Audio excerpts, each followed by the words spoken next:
for today's video, tuturuan ko kayo kung paano gumawa ng gantong puppet.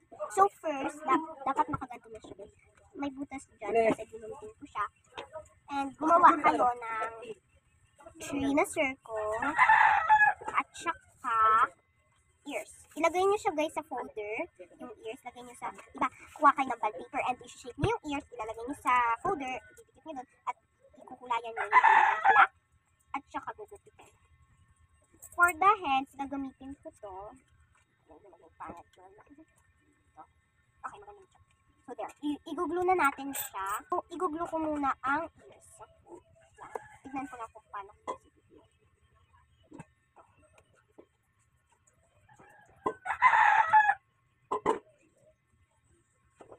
Guys, by the way, pag nag-add kayo ng glue, dito lang nyo ilalagay sa baba lang ng triangle, okay? And then, idikit nyo siya. Ganito. Yan. Raccoon pala yung gagawin natin puppet. Yan. So, ididikit ko na yung other one. Ganito, okay? Ganito kasi mga Sorry. Wait lang.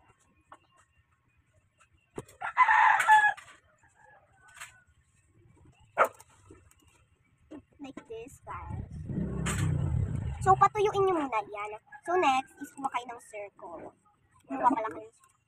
Gawin lang natin kamay kasi hindi ka gumawa ng eyes kasi. So, hands muna tayo. Like, so, kuha kayo ng bond paper, ilagay sa folder at kulayin nyo ng black. Kasi raccoon nyo.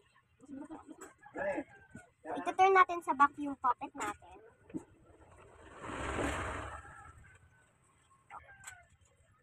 Ganun ko siya guys.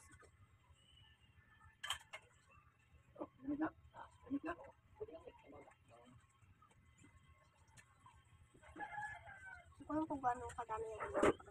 Yan po ito. Yan.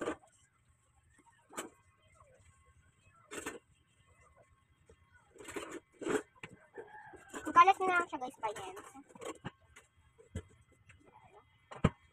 Tapos, hanap kayo ng pangpunas guys.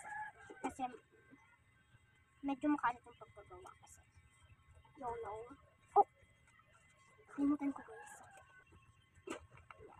Pero may glue siya sa gilid kasi nakalimutan. Yan guys. Nandito kita agad yan.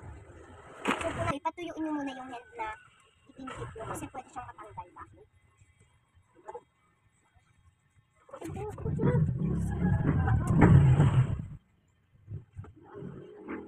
Pwede nyo ba?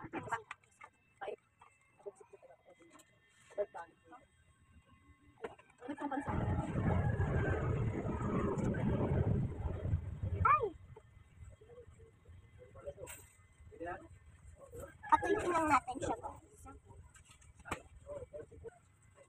Sunod is kukulayan ko yung eyes guys. Hi guys! For today's video, tuturuan ko kayo kung paano gumawa ng gantong puppet. So first, dapat nakaganto na siya guys. May butas dyan kasi ginunting ko siya. And gumawa kayo ng